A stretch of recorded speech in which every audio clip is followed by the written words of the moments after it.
Hey guys, it's James. So we're doing another Ask the Doctor. Second one in it. I'm doing 2 today. It's kind of a record, but my friend Rob Bourgoine sent me 9 questions this past week, so I figured I'd just do a show where I just answer his questions. So yeah, let's get started. I got the book of questions, found it, so I'm going to answer his questions. His first question is, how does it feel to have, quote unquote, the Mac back? Well, he was out of work for like a couple months because he had a bad back, so it feels good. It's good to have him joking around, it lightens the mood. He was definitely missed at work. And we're like-minded, so I enjoy the back and forth with him. So looking forward to the shifts I work with him, so it's gonna be good. Second question: do you think the XMen should be redone? Well, they're technically doing it right now. With I wouldn't say like remake the movies as they were, but I would just with Bryan Singer, I would just maybe go and keep doing what you're doing, because it's but that being said, I know Hugh Jackman's aging out, isn't doing any more Wolverines, so you'd have to obviously recast him. So I would keep doing what he's doing. Go with like the pre-X-Men movies, or I should say the pre Patrick Stewart with James McAvoy, and just keep on going with that. Because the next movie is supposed to set in the 90s, so I guess I'm looking forward to that. I wasn't really impressed with Apocalypse, but I did like Days of Future Past, so we'll see where it goes. But an out-and-out reboot, maybe 5-10 years down the line, just if you want to include them in, say, the Marvel MCU, the cinematic universe, okay, I would go for a flat-out reboot. But otherwise, not so much. Third question is, are you concerned the Star Wars saga will become overdone by Disney? Well, supposedly they're just doing the 9 films in the original story, or they're just doing like the last 3. But as I probably said in an earlier video, I'm more into the smaller movies, the more fringe, I guess. Like Rogue One was excellent, I thought, so I'm really looking forward to see what Star Wars stories they have and they're going to come up with. I mean, Han Solo looks like it might be interesting. I'd like to see an Obi-Wan Kenobi movie. But, as long as they're doing, say, just 1 film a year at the most, and not like 2 films a year. I mean, this year alone, Marvel's going to have 3 films. But, different characters, different storyline, different feel to it. But like Star Wars has like a universal feel to it. Well, maybe not so much Rogue One. Rogue One's a little more darker, but otherwise, if they just stick with like just 1 film a year, they shouldn't have a problem. But that being said, I know next year they're putting out Star Wars Episode 8 and in May, and they're putting out they're putting out Episode 8 in December. They're putting Han Solo out in May, from what I understand. So that's gonna be kind of a not really that much of a break, but it's going to take a while before it drags on, I guess. Number 4, his fourth question is the most anticipated summer movie and why? I guess I'm looking forward to see what Spider-Man Homecoming looks like in the Marvel Universe. Is obviously, since introduction of the MCU. You've wanted to see Spider-Man, and I've wanted to see Spider-Man in the MCU.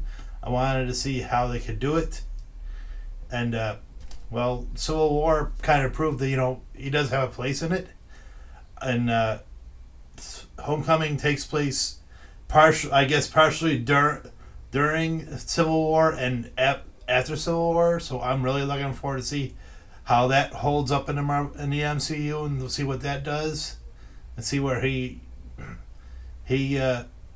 stands in the whole thing.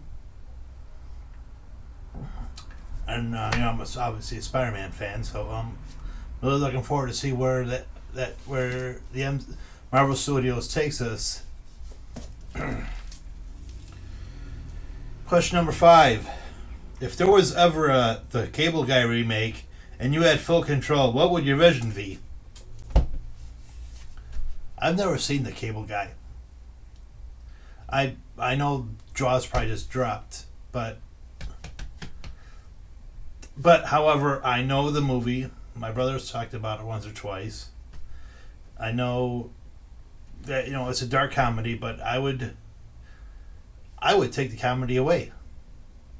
I would just make it flat out dark, and make it a stalker film, sort of like seeing a white female and whatnot, and just go embrace a full darkness, and forget the PG-13 hoi polloi, and just go for the gusto. Make it really dark, really violent, really disturbing.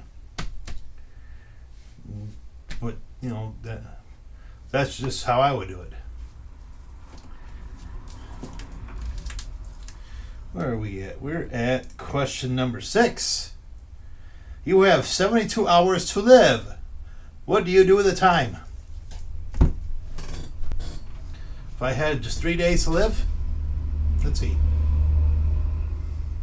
I would get rid of everything I own right off the bat, except for, say, a bed. Or probably not even a bed, because I only have 3 days left to live. I don't know if I can afford to sleep, but I'm sure my body would need it. I would, it's more like the small things. I would let my feelings and intention be known to, like, some girl I like, but she probably already knows. So, and I would just try to spend as much time during these 3 days with her. Probably say my goodbyes to people. I would try. I don't really have a bucket list, so I wouldn't say try to see all the sights in the world. I just do like the small things, like just be around this one person and just do whatever, like walk in the woods, go sit somewhere, have a conversation, watch a movie, just hang out. I'm really not into like the sightseeing or doing grand adventures. Just little emotional connections are kind of matter to me more than anything. So of just like I said, just 3 days spent with just this one person. Where are we? We're at number 7. If we ever get to the point of establishing new colonies on other planets or in well-developed space stations, would you go? I'm terrified of flying. I'm terrified of heights.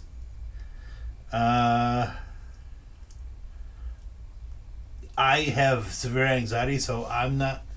I would, if it was at a place where the Earth was dying, it was no coming back. The only way you can survive is to go to this other planet. And yes, I would do it if it was a need based situation.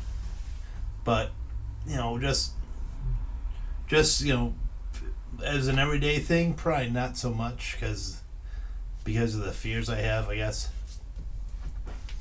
But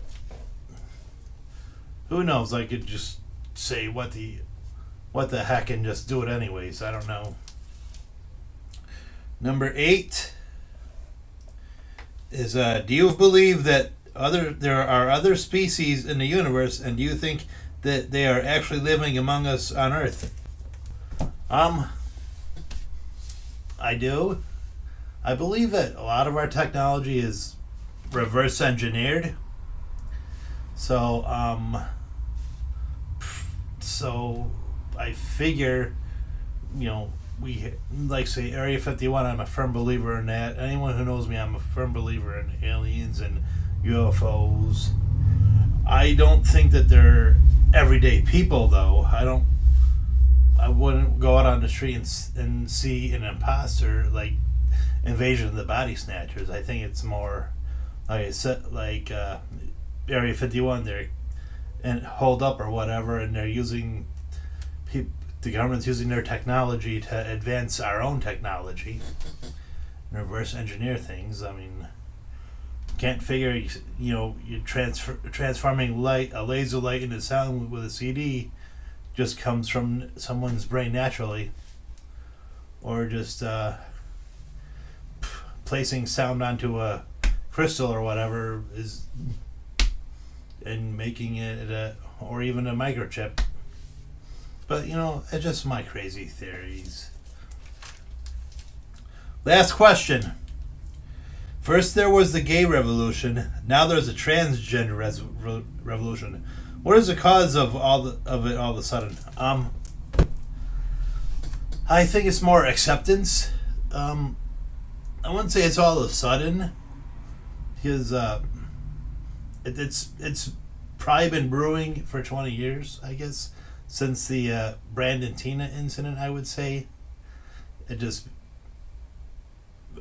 just part of the gay revolution is that there is that transgender community in it, was trying to get acceptance and say I don't